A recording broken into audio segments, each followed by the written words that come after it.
So I got the 3 minutes tight, right? So I have to add something on either before it that goes into the homeless joke, or something after the, you know, my 3 minute thing that comes out of the technology, the hand job joke.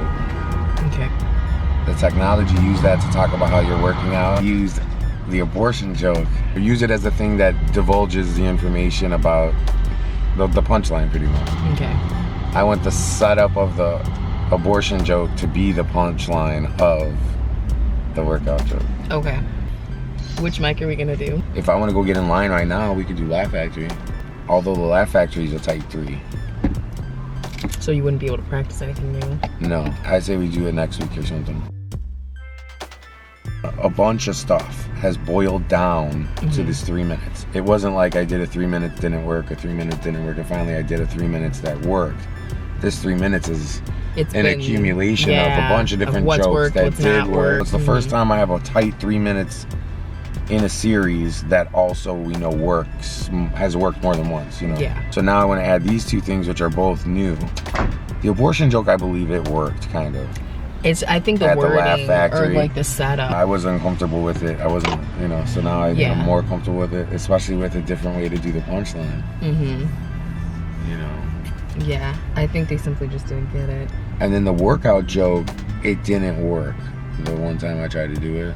But I know it will work, and I have confidence in it. And I think I've only tried it one time. All right, I think I'm gonna go 5 for 5 at the ha-ha at 8:30. I would be more uncomfortable going up at the ha-ha right now, which makes me more comfortable with my material because I used that 3 minutes recently at Bert's.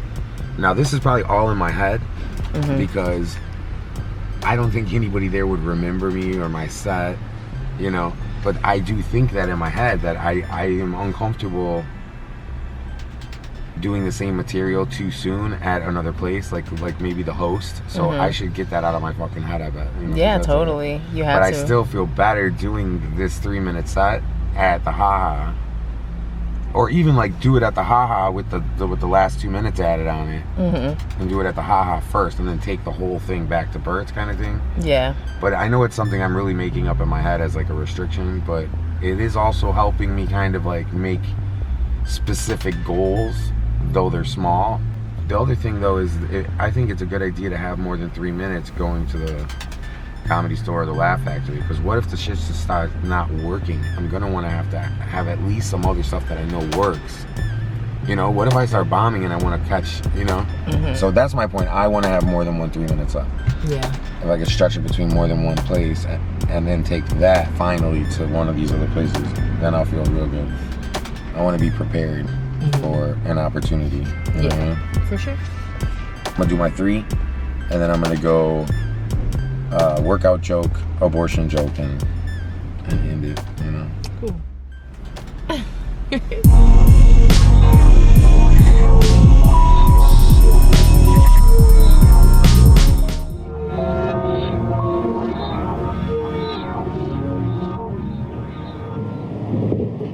Let's give it up for our host and all of you amazing comics. Well, I'm from Chicago. You guys got some pretty weird shit going on here in LA, which I was kind of expecting. You got a lot of homeless people.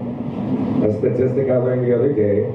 Did you know 95% of the homeless people are black?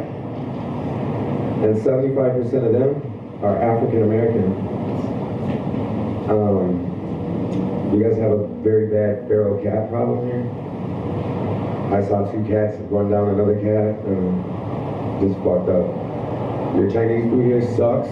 You guys don't know what fucking egg rolls are. You call them spring rolls. It's not right. We have great Chinese food in Chicago, and we don't have a feral cat problem. It's cold over there. Hey. It's cold right here. Anybody into dog fighting? No, me either. It's really hard to choke out a pit bull. It's like choking 2 humans out at the same time. It's really interesting. You guys love dogs here in LA though. You guys find a lot of interesting ways of bringing them everywhere. You guys dress them up. I don't know, I've never seen anything like it. Have them on your lap in the car, you know? Nothing says you love your dog like becoming one with it, you know? When the fucking airbag deploys. No one survived it either. I was doing some research. Technology changes everything, you know? Like the other day I was watching this couple in a car and I'm like, why is she pressing play and pause and then play and pause so many times on the YouTube video on his phone in his lap? Back in my day, I would have just thought she was trying to give him a freshly peeled banana or a hand job. Technology has changed the way women work out. My wife, she works out on her phone now, so I don't have to hear Sean T giving her BDSM instructions really loud on the TV from the kitchen.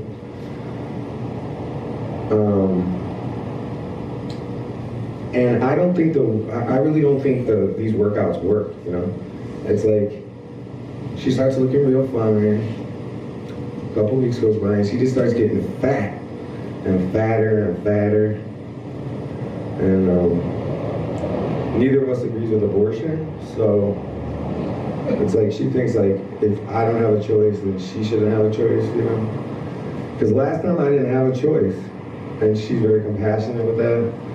Because I have two little motherfuckers running around my last name now.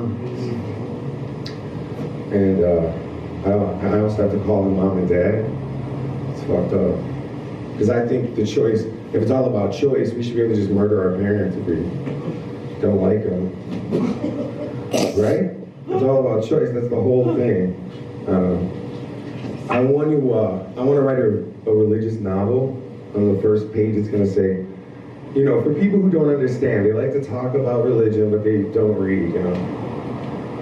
So the first page is gonna say, Jesus fucking Christ, you know. And then it's gonna be blank through the whole thing. And the last page is gonna say, is masturbation. Because people like do things like marriage, and they don't read the Bible. And it's like, that's the only place it comes from. So if you don't believe in God, then why are you doing, you know, marrying? And it really trips people out when I tell them the marriage vows are not in the Bible. So this is what you need to tell your girl. You need to tell her, listen, David is the apple of God's eye, and he had 66 wives. And that shit's in the Bible.